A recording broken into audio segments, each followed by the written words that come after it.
고등학교 주기도문으로 함께 예배드리기 시작하도록 하겠습니다. 하늘에 계신 우리 아버지여, 이름이 거룩히 여김을 받으시오며 나라가 임하시오며 뜻이 하늘에서 이루어지것 같이 땅에서도 이루어지이다. 오늘 우리에게 일용할 양식을 주시옵고 우리가 우리에게 죄 지은 자를 사하여 줄 것 같이 우리 죄를 사하여 주시옵고 우리를 시험에 들게 하지 마시옵고 다만 악에서 구하시옵소서. 나라와 권세와 영광이 아버지께 영원히 쌓옵나이다. 아멘. 이렇게 찬양하기 소망합니다.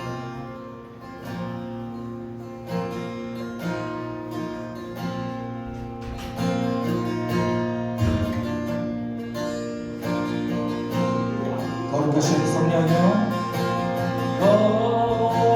거룩하신 성령이여, 우리에게 임하소서. 성령의 불러오셔서 세상 헛된 마음 태우소서. 손들고 주가 함께 성령이여, 성령이여, 성령이여 임하소서. 다시 올라갑시다.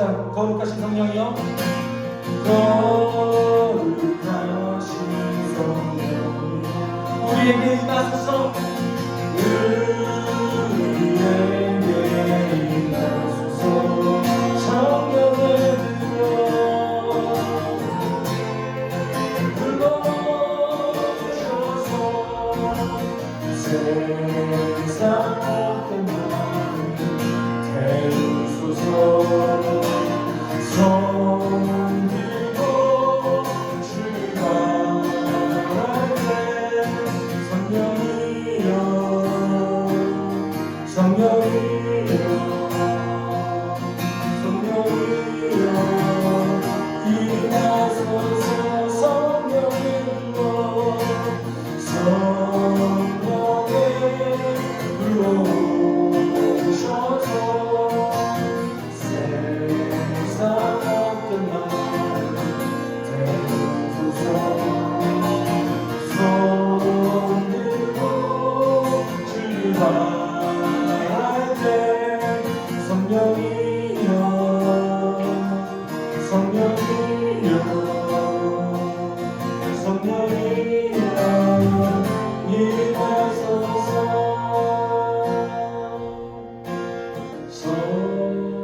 성령의 불러오셔서 세상 헛된 마음 태우소서.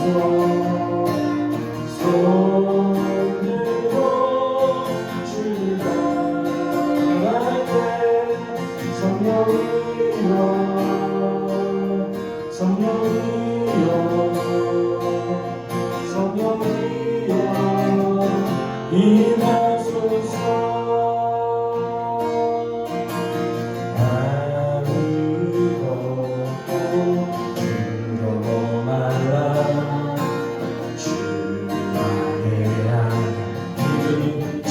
지켜주시네. 놀라지 마라, 겁내지 마라. 주님 나를 지켜주시네. 아무것도 두려워 말라. 아무것도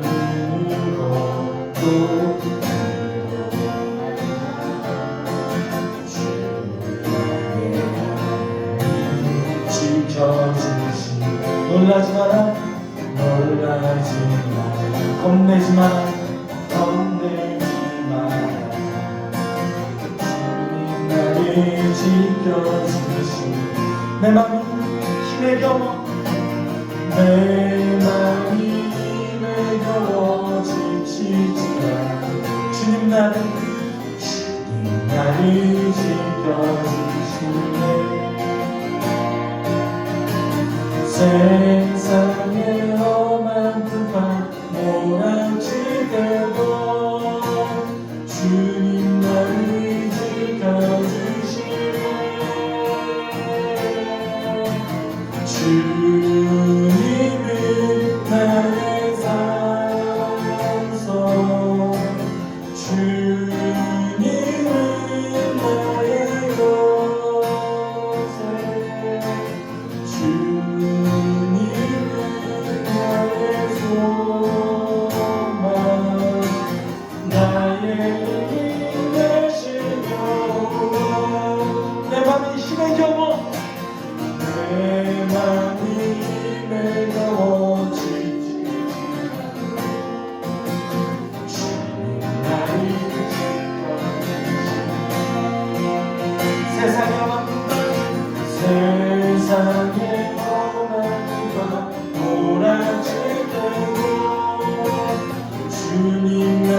나를 지켜주시는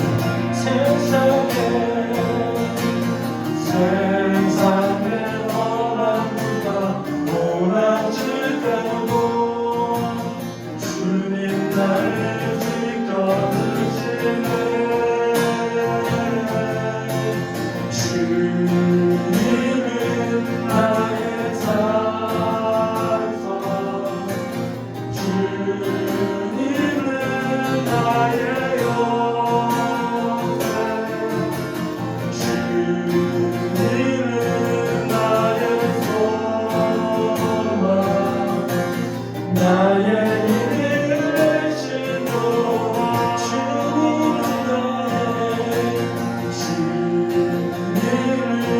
나의 산성, 주님은 나의 영생, 주님은 나의 소망, 나의 힘이 되신 여호와. 이렇게 소망하는 마음으로 찬양하고 소망합니다. 많은 일들 바라고, 많은 일들만 하고, 많은 일들로는 하지만 정작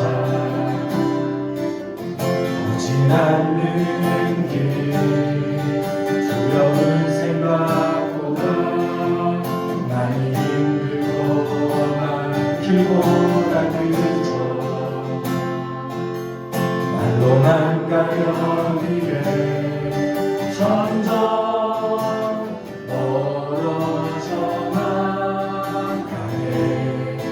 내게 생명 주었던 그 길 점점 이어가려 하네. 내게 사랑 주었던 그길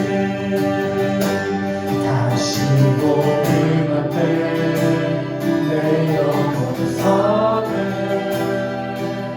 주님 만나 그때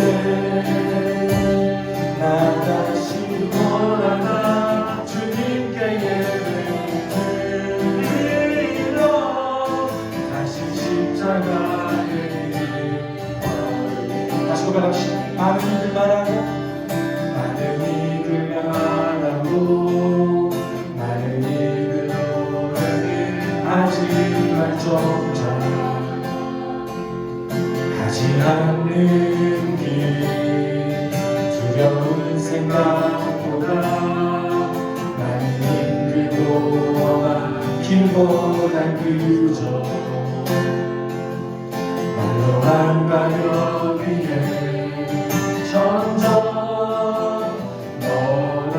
멀어져만 가네. 내게 생명 주었던 그 길 점점 이어가려 하네. 내게 사랑 주었던 그 길 다시 보는 앞에 내 영혼을 서네. 주님 만나 그때 나 다시 돌아가 주님께 예배드리며 다시 십자가에 다시 고백합시다. 점점 멀어져만 가네. 점점 멀어져만 가네.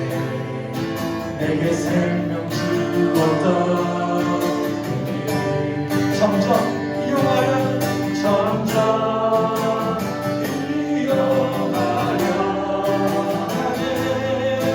내게 사랑 주었던 그 길 다시 보기 밖에 다시 보기 밖에 내 영혼이 서네.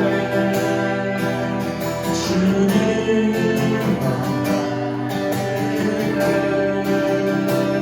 나 다시 돌아가 주님께 예배드리려 다시 십자가에 다시 전심으로 외웁시다. 점점 멀어져 간다는 점점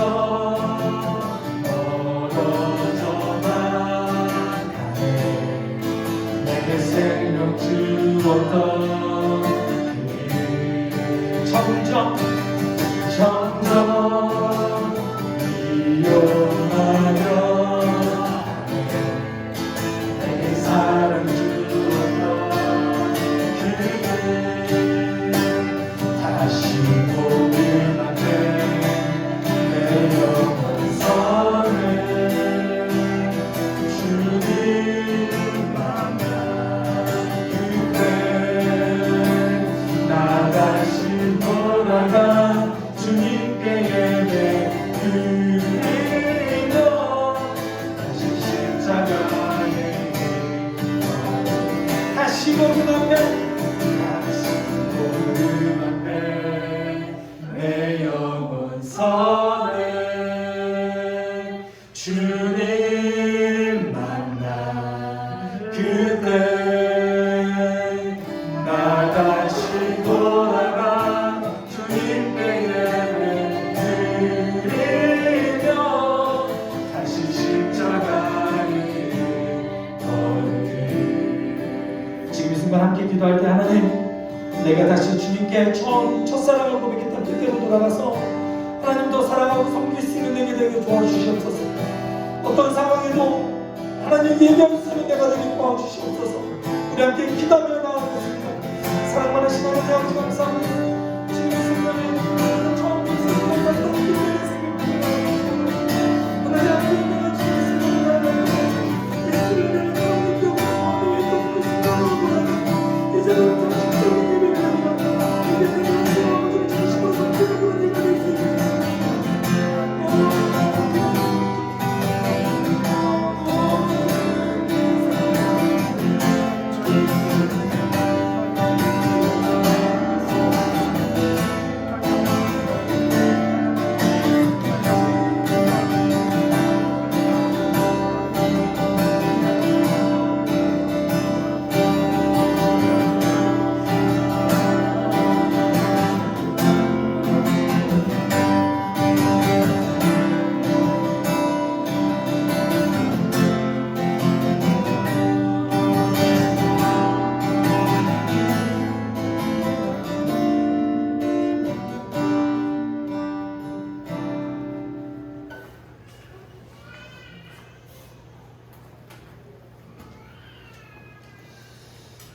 사랑의 하나님 아버지 감사합니다. 오늘도 이렇게 구원받은 주의 자녀들을 함께 모여서 주 앞에 예배할 수 있도록 인도해 주시니 감사합니다. 하나님 아버지, 우리가 정말 구원받은 은혜를 잊지 않고 살아가게 하여 주시고 정말 세상 가운데서 주의 자녀답게 주님의 빛을 드러내는 우리가 될 수 있도록 하나님 함께하여 주시길 원합니다. 하나님 아버지, 한 주간을 돌이켜볼 때에 너무나 부족한 것들이 많고 정말 주님의 은혜와 은혜에 거하지 못한 것들이 많음을 고백합니다. 날마다 하나님 주의 뜻 가운데 하나님 아버지 주의 말씀 가운데서 나아가야에도 불구하고 정말 여전히 세상의 그런 이치에 따라서 하나님 우리가 생각하고 행동했던 것들을 주님 고백하오니 주님 용서하여 주시고 주의 자녀로서 정말 세상 가운데 정말 주님을 드러내고 주님의 역사를 밝히 보일 수 있는 우리가 될 수 있도록 하나님 함께하여 주시옵소서. 하나님 아버지, 우리 숙속교회를 주님께서 기억하여 주시고 숙속교회가 정말 주의 일들을 온전히 잘 감당할 수 있는 교회 될 수 있도록 인도하여 주시옵소서. 우리 안에 사랑이 풍성케 하여 주시고 성도의 교제가 넘치게 하여 주시고 우리가 정말 주님의 자녀로서의 빛을 드러내어서 세상 가운데 그리스도의 구원의 증인으로서 살아갈 수 있는 우리 모든 숙속교회 식구들 될 수 있도록 하나님 함께하여 주시옵소서. 특별히 하나님 아버지, 우리가 많이 부족하고 또 많은 영혼들을 우리가 생각하면서 기도하고 있사오니 우리 VR들이 주 앞에 돌아온 역사들이 하루빨리 나타날 수 있도록 하나님 함께하여 주시옵소서. 특별히 우리 앞에서 이끌어 주시는 우리 담임 목사님, 우리 이주영 목사님 가운데 함께하여 주셔서 정말 성령의 능력으로 붙들어 주시고 육체의 강건함을 허락하여 주시고 가정의 평안을 주셔서 온전히 정말 주의 사명 감당하는 데 어려움 없도록 인도하여 주시옵소서.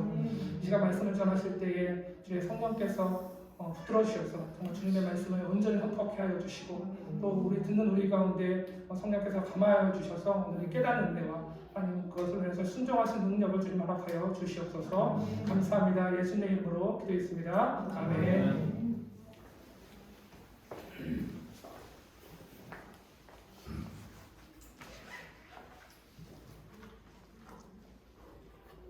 네, 오늘 우리가 함께 할 말씀은요, 베드로전서 3장 13절에서 17절까지의 말씀입니다.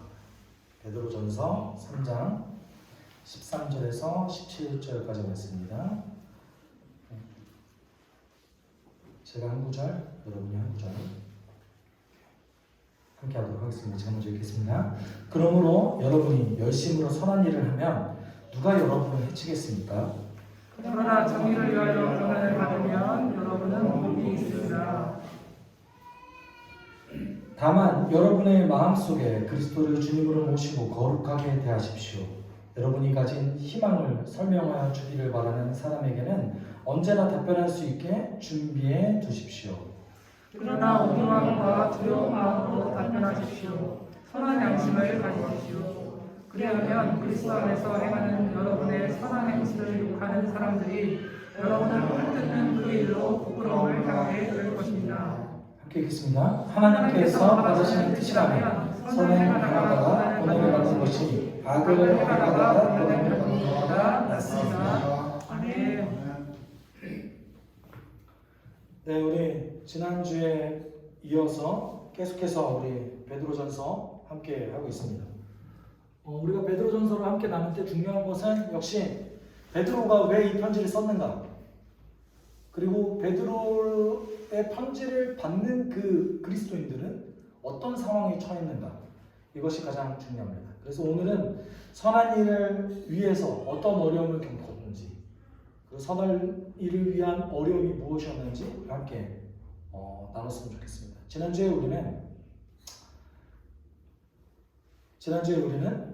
악한 일을 행할 때 그것을 악함으로 갖지 않고 도리어서 이제 축복하라고 나눴어요. 그런데 축복할 때 필요했던 것이 무엇입니까? 온유함이었죠. 우리가 원수를 사랑하라라는 그 예수님의 계명을 지키는 것이 사실 너무나 어려워요. 근데 성경에 원수조차 용서하고 사랑했던 그런 일들이 몇 번 있죠. 가장 대표적으로 예수님이 그랬고, 그리고 모세가 그랬습니다. 그리고 다윗이 자신을 죽이려고 했던 사울을 2번이나 용서함으로써 자신의 그 성숙함을 보여주었죠.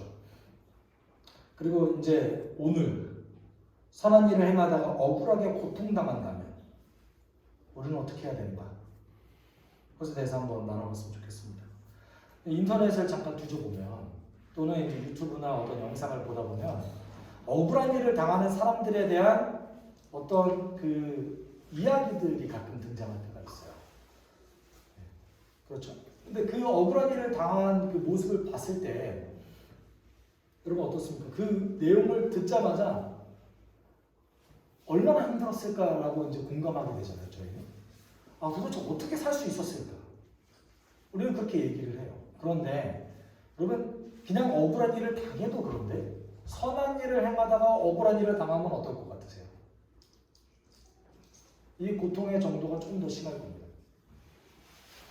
그래서 성경은 두려워하지 말라고 얘기합니다. Don't be afraid. 두려워하지 말아라. 오늘 본문 속에서 이렇게 얘기하죠. 만약 여러분이 좋은 일을 행하는데 열정적인 사람이 된다면 누가 여러분을 해치겠습니까? 이렇게 처음 시작을 하고 있어요. 사실 선한 일을 열심히 행한다면이 아니라 사실 그런 사람이 된다면이에요. 선한 일을 행하는데 굉장히 열정적인 사람이 된다면, 이때 사용했던 이 단어가 사실은 바울이 이런 얘기를 하죠. 내가 열심으로는 그리스도인을 박해했던 사람이었다라고 했을 때 그 열심. 그리고 여러분, 그 이스라엘 사람들이 열심당원들이 있었어요. 어떤 사람들이었죠? 반란을 일으키는 사람들. 자신 목숨을 걸고 내가 하나님 나라를 다시 한번 일으키기 위해서 로마 정부에 반란했던 사람들이 바로 열심당원이었습니다. 그 열심당원할 때 그 열심, 동일한 단어예요. 그래서 그래서 선한 일을 행하는데 아주 열심히 사는 그런 사람이 된다면 누가 여러분을 해치겠습니까? 이게 사실 일반적이잖아요.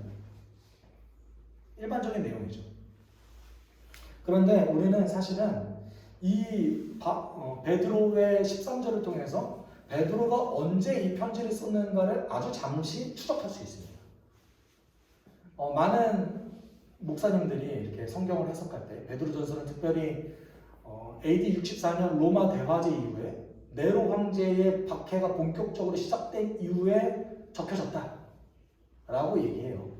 그러니까 아주 혹독한 박해 속에서 이 편지가 적혀졌다라고 얘기하지만 여러분 그러면은 그 상황 속에서 13절을 읽으면 사람들이 다 뭐라고 할까요?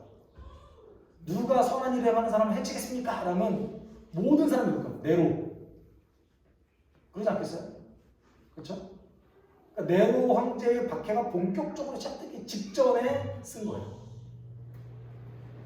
그리고 우리가 조금은 이해할 필요성이 있습니다. 로마 정부가 굉장히 컸어요.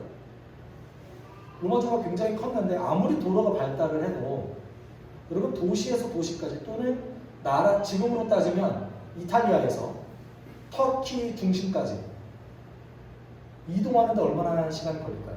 말 타고 막 이동해요. 얼마나 시간이 걸리겠어요? 꽤 오랜 시간이 걸리겠죠. 아무리 말을 타고 가도 나라와 나라를 이동하는데 여러분 로마에 있었던 그 네로의 박해는 사실은 조금은 지역적이었습니다. 그러니까 그 로마 도시 근처에 있는 그리스도인들이 어마어마한 박해를 받았지만 로마 제국 전체까지 다 퍼지는 데는 굉장한 시간이 오래 걸렸어요. 대략 한 30년, 40년이 걸렸어요. 그리고 지금 여기에 베드로가 편지를 썼던 그 대상은 터키 지역에 있는 그리스도인들에 대해서 적은 이때 베드로는 로마에 있었어요. 이런 상황에서 지금 아주 혹독한 박해와는 관련 없는 내용. 그렇지만 일반적인 걸 얘기한 거죠. 선한 일을 행하는 열성적이면 해치는 사람은 없을 거다. 이게 일반적입니다. 이것은 이사야 50장 9절이 인용한 건데 이사야 50장 9절은 이렇게 얘기하고 있어요. 주 하나님께서 나를 도와주실 것이니 그들과 나에게 죄가 있다 하겠느냐. 그들이 모두 옷처럼 헤어지고 좀에게 먹힐 것이다. 이사야 선지자는 지금 아시리아 제국이 너무 강대하기 때문에 두려워하고 있는 이스라엘 백성에게 이렇게 얘기한 거예요. 하나님이 도와주시니 두려워하지 말라. 그들이 너를 정죄하지 않을 것이다. 다른 말로 얘기하면 그들이 너를 심판하지 않을 것이다. 여러분 하나님께서 이스라엘 백성들이 범죄했을 때 심판의 도구로 사용했던 그 도구가 무엇입니까? 이방 민족이에요. 이방 민족이었어요. 그러니까 이스라엘이 범죄했을 때마다 이방 민족을 통해서 이스라엘을 쳤는데 이사야 선지자는 뭐라고 얘기한 거예요? 하나님이 지금 함께 하신다. 안 칠 거다. 걱정하지 말아라. 라고 얘기한 거예요. 근데 실제로 이사야 시절에 이방 민족이 쳐들어왔을까요? 안 쳐들어왔을까요? 쳐들어왔어요.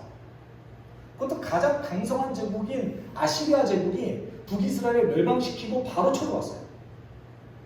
그것도 18만 5천 명을 데리고 쳐들어왔어요. 누구 왕이었죠? 히스기야 왕 때 쳐들어왔어요.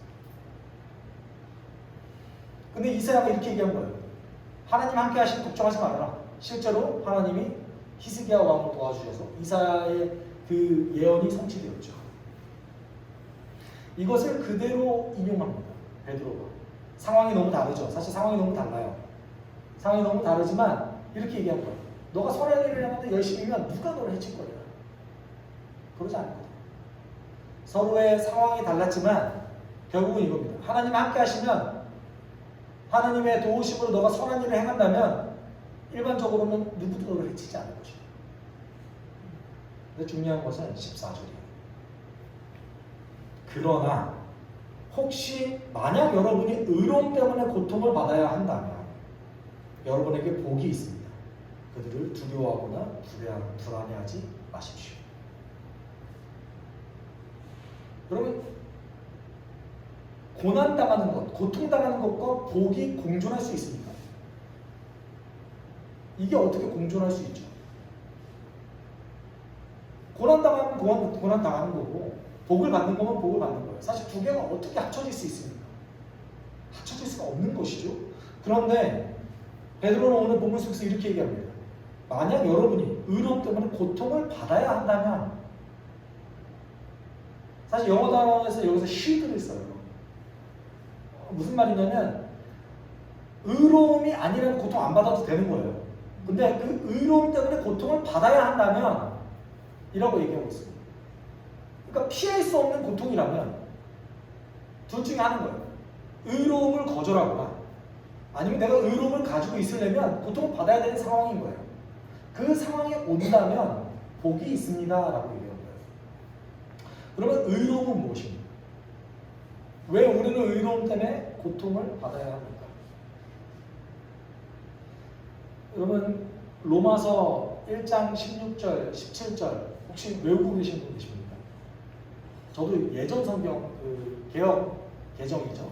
개혁 개정으로만 외우고 있는데 바울의 고백이죠. 내가 복음을 부끄러워하지 아니하노니 이 복음은 하나님의 의가 나타나서 믿음에 이르게 하는 기록되나 오직 의는 믿음으로 말미암아 살리라 함과 같으니라 라고 얘기하고 있습니다. 그래서 이 복음에 뭐가 나타나는데요? 하나님의 의가 나타난대요. 그러니까 여기서 얘기하는 righteousness, 이 의로움은 사실은 이 복음에 나타나는 의래요. 사실 성경에서 의라는 것은 제가 지난번에도 말씀드렸어요. 하나님과 우리의 관계예요. 하나님과 우리의 관계를 얘기할 때 의로움을 얘기하는데 이 의로움을 얘기할 때는 반드시 십자가와 부활이 들어가야 됩니다. 왜? 하나님과 우리는 단절되어 있었거든요. 그러니까 복음의 의가 나타난다라는 것은 십자가와 부활 속에 들어가 있었던 그 하나님의 놀라운 계획, 독생자 예수까지도 버려가시면서 우리를 살리겠다고 얘기하셨던 그 계획, 이거를 얘기하는 거예요. 그 하나님의 의를 버리거나 고통당하거나 이 둘 중에 하나의 선택지가 온다면 여러분 어떻게 하시겠습니까? 라는 질문과도 같습니다. 여러분 십자가와 부활을 경험한 우리들은 바울의 고백에 따르면 이렇게 얘기하고 있어요. 나는 확신합니다. 이 의를 가지고 있는 사람은 죽음도 삶도 천사들도 권세자들도 현재일이나 장래일도 능력도 높음도 기쁨도 그 밖에 어떤 피조물도 우리를 우리 주 예수 그리스도 안에 있는 하나님의 사랑에서 끊을 수 없습니다. 이것이 의미하는 바는 무엇입니까? 이 하나님의 의로움을 경험한 사람들은 끊어질 수가 없는 거예요. 그러니까 하나님의 사랑에서 절대 끊어질 수 없는 거예요. 왜냐하면 예수께서 죽으셨기 때문에. 여러분 믿음이라는 것이 어느 날 내가 믿고 싶어서 믿어집니까? 이게 어떻게 믿어지죠? 어느 날 하나님이 믿게 하신 거예요. 내가 믿고 싶지 않아도 믿게 하셨어요. 하나님이 믿게 하셨다면 끊어지지 않는다 이거예요. 이 하나님의 사랑에서 끊어질 수 없는 사람은 때때로 이 의로움 때문에 고통 당해야 되만 하는 그 순간들이 온다는 것이죠. 그때는 베드로에 따라 뭐로 여기래요? 복이라고 여기십시오. 왜일까요? 첫 번째는 예수님께서 그렇게 하셨기 때문이죠. 두 번째는 이 고통 당한다는 사실 자체, 내가 사실은 의로움을 포기하면 그만인데, 내가 예수를 포기하면 그만인데, 예수를 포기하지 않고 지금 이 순간 고통당하는 사실 자체가 내가 하나님의 백성이라는 사실이기 때문에 그래요. 그렇기 때문에 복으로 여기라는 것이죠.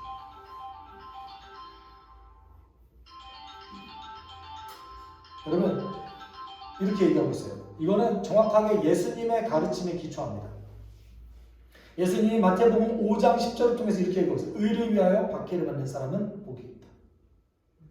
하늘나라가 그들의 것이다. 여러분 베드로는요 예수님의 수제자였어요. 이 수제자였던 베드로는 항상 예수님의 가르침이 머릿속에 깊숙이 박혀 있었던 사람입니다. 그래서 이 의로움 때문에 복을 받는 사람, 의로움 때문에 고난당해서 복을 받는 사람 뭡니까? 예수님의 가르침 그대로죠. 이게 특별히는 8복 안에 들어가 있잖아요. 의를 위해서 고통받는 자 복이 있다. 천국이 저의 것입니다. 하늘나라가 그의 것입니다. 이런 베드로의 가르침을 받은 사람, 고통당하는 사람들을 향한 권면이 두 가지가 있습니다. 첫 번째는 두려워하거나 혼란스러워하지 말아라. 첫 번째, 두려워하지 말라는 것은 너희가 그 어떤 죽음이나 그 어려움도 두려워하지 말아라. 사실 두렵죠. 그렇지만 두려워하지 말아라. 그것은 하나님이 너희를 지켜주실 것이다. 지금 이 순간에 하나님을 지키시지 않는다 하더라도 하늘나라가 너희 소속이다. 하늘나라가 너의 소유다. 그리고 두 번째, 혼란스러워하지 말라는 의미는 지금 하나님이 너를 심판하는 게 아니다 라는 얘기예요. 당시 사람들은 어려운 일이 있을 때 뭐라고 생각했습니까? 신의 심판이라고 생각했어요. 그런데 어떤 어려움이 생겼는데, 내가 복음 때문에 어려움이 생겼는데 이것을 신의 심판이라고 생각할 수는 없잖아요. 하나님 때문에 내가 지금 어려움을 당하고 있는데. 그래서 베드로가 얘기하는 거예요. 혼란스러워하지 말아라. 오히려 너는 복 있는 사람이다. 두 번째로는 온 마음으로 주님을 경외하라. 온 마음으로 예수 그리스도를 경외하라는 말은 두려워하라는 말입니다. 두려워함으로 섬겨라. 이렇게 권면하고 있어요. 그리고 이제 고통을 피하지 말라라고 권면합니다. 15절에 이렇게 얘기하죠. 오히려 여러분은 온 마음으로 주님을 그리스도를 경외하십시오. 그리고 여러분 안에 있는 소망에 대해 묻는 사람에게 설득할 말을 할 수 있도록 항상 준비되어 있으십시오 라고 얘기하고 있습니다. 그래서 설득한다라는 말은 사실 정확한 번역은 방어할 거예요. 방어할. 우리가 변호사가 변증을 하듯이 변증하는 얘기입니다. 변호사가 하는 일이 뭐죠? 이 사람의 이득을 위해서 대신 말을 해주는 사람인 거죠. 그렇죠? 15절은 보통 이게 매우 중요한 구절로서 여겨졌어요. 이유는 기독교 변증가들, 특별히 이제 철학자들이 이 구절을 통해서 자신이 가지고 있었던 그 학문적인 어떤 정당성을 획득했거든요. 여기서 항상 설득할 만한 말을 가지고 계십시오 라는 말을 통해서 뭐라고 이분들이 생각했냐면, 내가 항상 그 세상 속에서 예수님 또는 그 소망에 대해서 아주 학문적이고 논리적이고 전문적으로 지식을 갖춰 있어야 된다라고 생각했어요. 이것이 있으면 좋을까요, 나쁠까요? 좋죠. 나쁘면 없죠. 그렇죠? 그런데 우리가 맥락을 살펴봤을 때 이게 정말 그런 말인가? 여러분, 2000년 전으로 우리가 다시 돌아가 봅시다.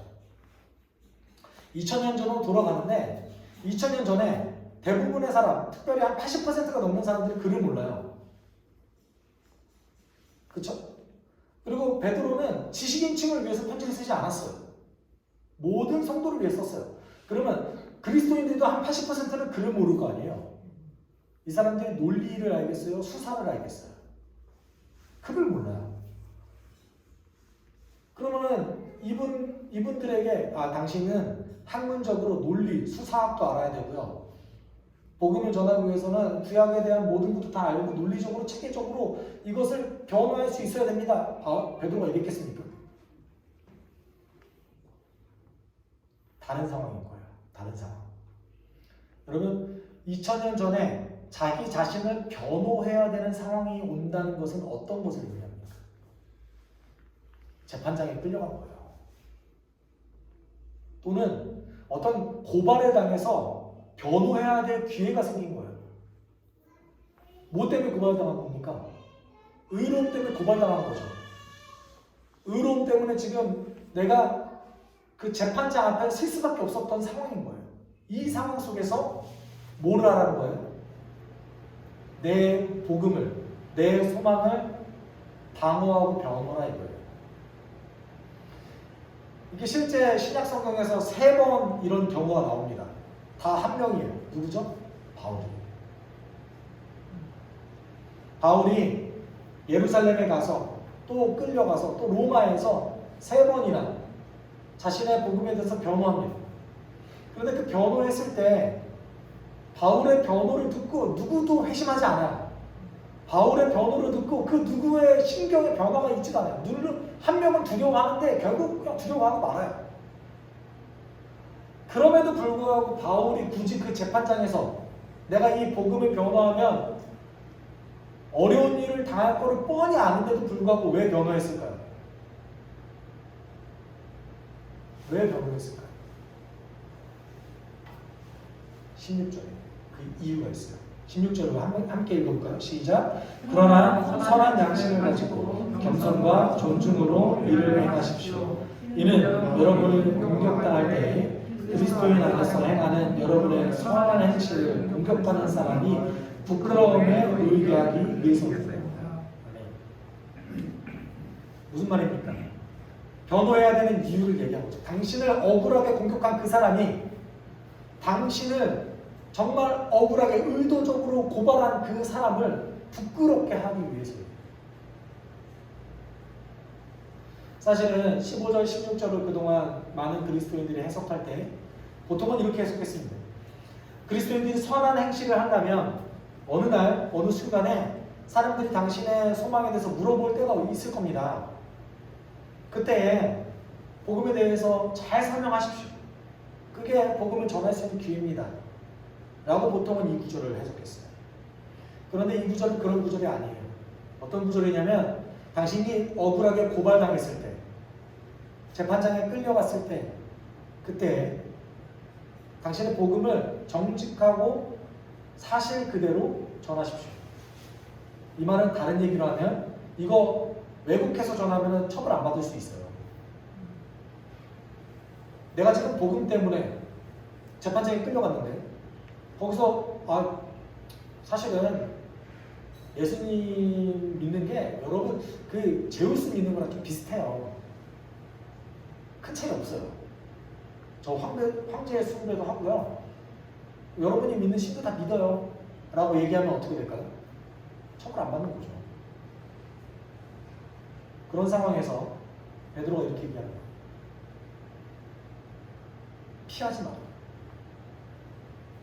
너가 재판장 앞에 끌려갔을 때 아주 정직하게 너가 어떻게 해서 예수를 믿게 됐는지, 그리고 예수를 믿었을 때 너에게 왔던 그 소망이 무엇이었는지 아주 정직하게 얘기해라.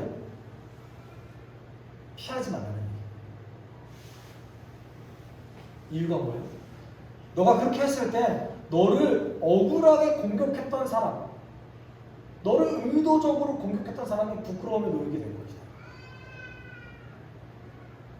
왜 부끄러워질까요? 사람들은 다 생각해요. 야, 죽음 앞에서는 얘 별 수 없겠지. 얘가 실제로 당하는 경제적이고 신체적인 그 고통 앞에서는 어쩔 수 없겠지. 라고 생각하는 거예요. 보통 그렇잖아요. 그까짓 거 뭐라고 좀. 여러분, 우리 가끔가다 그런 생각 안 합니까? 주기철 목사님이 왜 굳이 그 못이 박힌 그 길을 걸어가셨지? 잠깐 그냥 신사참배 살짝 하면 되잖아. 이런 생각 안 해보셨어요? 일본에서는 아주 어마어마한 박해가 일어나는데 그 박해를 할 때 그 판걸음하는 그 뭐냐면 십자가 밟기였어요. 십자가를 앞에 놓고 밟으라고 하는 거예요. 이거 밟으면은 그리스도인이 아니라고 얘기했어요. 근데 그거 안 밟아서 사람들이 십자가에 죽었어요. 왜요? 굳이 왜? 그럴 필요 없잖아요. 여러분, 손영원 목사님은요, 피난 갈 수 있었어요. 자신의 가족들과 같이 공산당을 피해서 도망갈 수 있었어요. 그런데 손영원 목사님 뭐하고 계셨는지 아세요? 자신의 성도였던 나병 환자를 버릴 수 없어서 그 앞에서 나병 환자들을 위한 설교를 준비하고 계셨어요. 그렇게 돌아가셨어요. 왜요? 피난 가면 되잖아요. 공산당이 굳이 나병 환자까지 죽일 것 같지는 않은데 베드로의 권면 때문에 그게 가능했던 거예요. 피하지 말아라. 왜 피하지 말아야 될까요? 여러분, 베드로가요, 도망다녔던 사람이에요. 그렇죠? 무서워서 도망다녔던 사람. 예수님도 배신하고 저주하고 도망갔던 사람이에요. 그리고 자신이 외식했던 건 걸리자, 자신이 유대인과 이방인을 차별했다는 것이 걸리자 그것도 도망갔어요. 도망다녔던 사람이에요. 베드로가 자신의 말려움 가운데 뭐라고 얘기합니까? 피하지 마라.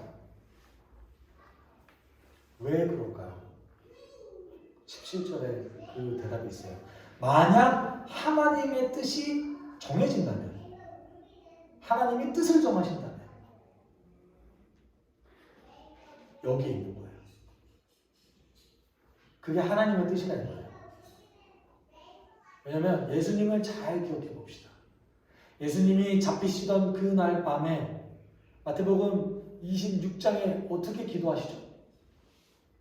땀방울이 빗방울이 돼도 기도하셨던 그 내용이 무엇입니까? 제발 이 십자가의 잔을 저에게서 벗어나게 하십시오. 웬만하면 제가 이거 안 했으면 좋겠습니다.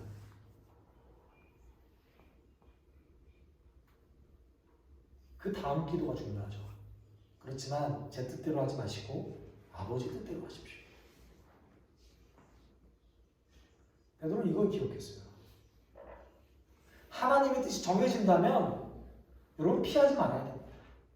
그 고통을 받아들이고 그것을 복으로 여겨야 됩니다. 그랬을 때 하나님 나라가 확장된다는 거예요. 바울이 잘 사역하고 있었어요. 너무나 아름답게 사역하고 있었어요. 선교 사역을 아주 잘하고 있었는데 갑자기 어느 날 성령의 음성을 듣더니 예루살렘으로 가야겠대요. 그리고 갱그레아에서 머리까지 밀고 다시 정결의식을 치른 다음에 갱그레아에서 예루살렘으로 갑니다. 모든 사람이 말렸어요. 모든 사람이 제발 가지 마십시오. 가면 당신 죽습니다. 지금 유대인들이 당신을 죽이려고 얼마나 노력하는데 거기를 어디라고 갑니까? 그때 바울이 뭐라고 했습니까? 성령께서 나에게 지금 사명을 주셨습니다. 내가 그걸 마치려 하기 위해서 나의 목숨조차 버릴 수밖에 없는 상황에 올 수도 있습니다. 그래서 좀 갑니다. 그래서 사도행전 20장 아닙니까? 에베소 교회의 장로들을 붙들고 펑펑 울면서 바울도 가기 싫다 이거예요. 사실은. 왜 울어요? 울기는. 가기 싫은 거죠. 가기 싫은 거예요. 가기 싫은데 성령님이 부르셨다 이거예요. 여러분 바울이 그렇게 갔을 때 여러분 실제로 사도행전 28장까지 쫙 읽어보면 그때부터는 바울이 어떤 선교적인 열매를 맺었다는 내용이 없어요. 바울이 그렇게 열매를 많이 맺었던 사람인데 예루살렘에는 가고 끌려다니고 결국 로마까지 갈 동안에 복음에 대해서 변호를 하지만 오늘 베드로가 얘기했던 것처럼 복음에 대해서 변호를 하지만 큰 능력이 일어나는 것이 보여지지 않습니다. 여러분 사도행전 28장까지 읽으실 때 고민해 보셔야 돼요. 왜 이렇게 끝나지? 이상하게 끝나요. 바울이 로마 감옥에 갇히고 끝나요. 그리고 마지막으로 뭐라고 얘기합니까? 바울이 어떠한 방해가 없이 복음을 전했더라. 여러분 굳이 하나님께서 사역을 잘하고 있었던 바울을 굳이 부르셔서 죽을 자리였던 예루살렘을 보내시고 왜 로마로 압송당하게 하십니까? 왜요? 너무 잘하고 있는데 이미. 그럴 필요까지 없었는데 왜 로마로 가게 하셨을까요?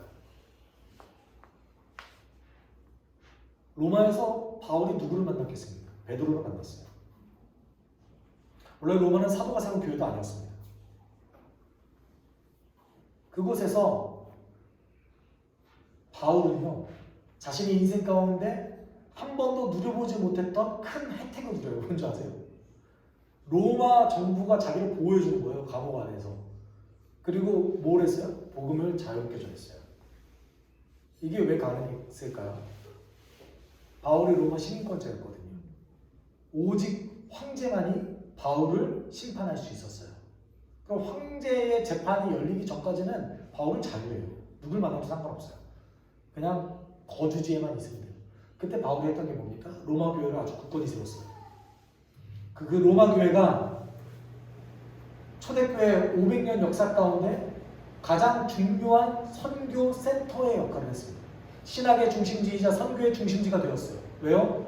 바울이 거기 있었거든요. 베드로도 결국 바울과 만났거든요. 하나님의 뜻이 여기 있는 거예요. 로마서 1장 12절에 내가 할 수 있거든 내가 로마로 가기를 원하더라. 왜요? 거기를 선교 기지로 삼기를 원했거든요. 바울은. 그런데 이렇게 갈 줄 몰랐던 거죠. 잡혀서 갈 줄 몰랐던 거예요. 바울이. 내가 웬만하면 이렇게 선교 여행하다가 갈 줄 알았어요. 잡혀서 그렇게 갈 줄 몰랐어요. 그런데 그것이 하나님에게 있어서는 신의 한 수가 되었어. 왜? 안전하게 복음 전할 수 있게 되었거든요. 안전하게 교회를 든든히 세워나갈 수 있게 되었거든요. 여러분, 하나님의 큰 그림이 있기 때문에 그리스도인들이 고통을 피하지 말라고 얘기합니다. 그것을 통해서 하나님이 일을 하시기 때문에 그렇기 때문에 그렇습니다.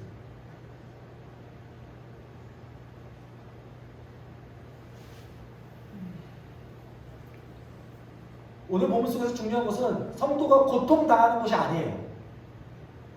선을 행하는 거예요. 선을 행하다가 고통당했을 때 피하지 말라는 얘기입니다. 그러면 중요한 건 뭡니까? 하나님께서는 우리의 삶 가운데 중요한 것이 뭐예요? 선을 행하라는 거예요. 그래서 13절에 얘기하는 거잖아요. 보통은 너가 고통당하지 않을 거다. 우리가 그래서 이걸 피해야 돼요. 그리스도인은 무조건 힘들어. 선을 행하는 건 무조건 힘들어. 그러면 고통당할 거야. 이런 숙면론적인 그리스도인은 고난당하는 사람이다라는 그런 등식을 버려야 돼요. 베드로 그렇게 얘기하지 않았어요. 베드로 뭐라고 얘기했어요? 웬만하면 고통당하지 않을 거야. 누가 너를 해치겠어. 그런데 혹시라도 너가 선을 행하다가 고통당한다면 피하지 마. 왜냐하면 그 안에 하나님의 뜻이 있어. 그러면 우리는 어떻게 살아야 됩니까? 여러분, 그리스도인으로서 선을 행하는 거는요, 어떤 힘든 일을 행하는 게 아니에요. 하나님이 하시라는 걸 하는 겁니다. 그냥 하라는 거 하는 거잖아요. 그게 왜 힘들어요? 이걸 힘들다고 생각하신다면 고민해 보셔야 돼요. 내가 선한 일을 행하는데 힘들다. 내가 하나님의 뜻을 행하는데 너무나 힘들고 너무나 좌절이 된다. 내가 예수 믿나? 내가 정말 예수 믿는 사람인가? 어떻게 예수 믿는 사람이 하나님의 뜻을 온전히 행하는 것을 힘들어합니까? 물론 어려울 수 있어요. 내가 때때로 안 할 수도 있어요. 그렇지만 심정적으로 그것이 힘들다는 것은 문제가 있는 거예요. 내 경건에 문제가 있는 거예요. 내가 지금 시험 가운데 있는 거예요. 예수님 말씀하셨죠. 시험에 들지 않게 깨어 기도해요.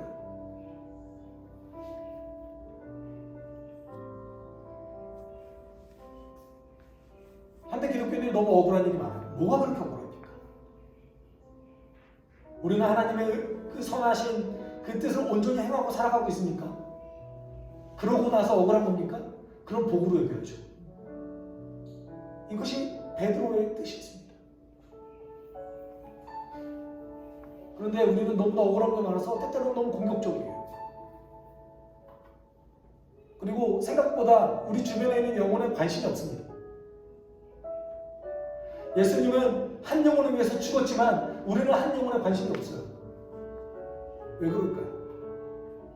우리에게 문제가 있는 것이죠. 우리가 시험 가운데 있는 것이죠. 여러분, 지금 이 순간 함께 잠시 기도했으면 좋겠습니다. 하나님, 당신의 선하신 일을 행할 수 있게 저를 인도해 주십시오. 그것을 기쁨으로 행할 수 있게 저를 인도해 주십시오. 시험에 들지 않게 깨어 기도할 수 있게 주님 도와주십시오. 우리 함께 기도하도록 하겠습니다. 사랑 많으신 하나님 아버지, 주님의 선하심을 행할 때에 주님의 선하심을 행하는 것이 우리에게 왜 힘듭니까? 하나님, 주님의 선하심을 행하는 것이 우리에게 왜 어려운 일입니까? 우리가 병들고 힘들어서 그런 것이 아닙니까? 하나님, 시험에 들지 않게 깨어 기도할 수 있게 지금 이 순간 우리를 인도하여 주십시오. 하나님, 바울을 의미 없게 보내시지 않은 것처럼 하나님, 우리가 선을 행할 때 때때로 어려운 일이 있다면 그것을 복이라고 여기고 하나님 안에서 살아갈 수 있게 주님 도와주십시오. 하나님, 생명 되신 예수 그리스도가 하셨던 그 길을 따라가는 것을 기쁨으로 여길 수 있게 주님 도와주십시오. 혹시라도 그렇지 않다면 내 그것을 기뻐할 수 있게 하나님께 지금 시험당함을 하나님 아시고 우리를 지금 이 순간에 인도해 주시는 주님의 그 손을 의지하며 기도할 수 있게 주님 도와주십시오. 날마다 행하시는 그 주님의 은혜 가운데 우리가 구하면서 나갑니다. 날마다 행하시는 주님의 그 능력 가운데 구하시면서 나갑니다. 하나님, 우리를 도와주셔서 하나님께 내 삶을 맡기고 내 모든 것을 맡겨서 결국 주님의 선을 행하시는 것이 얼마나 중요한지 기억할 수 있고 깨달아 나아갈 수 있는 은혜를 주님 도와주십시오.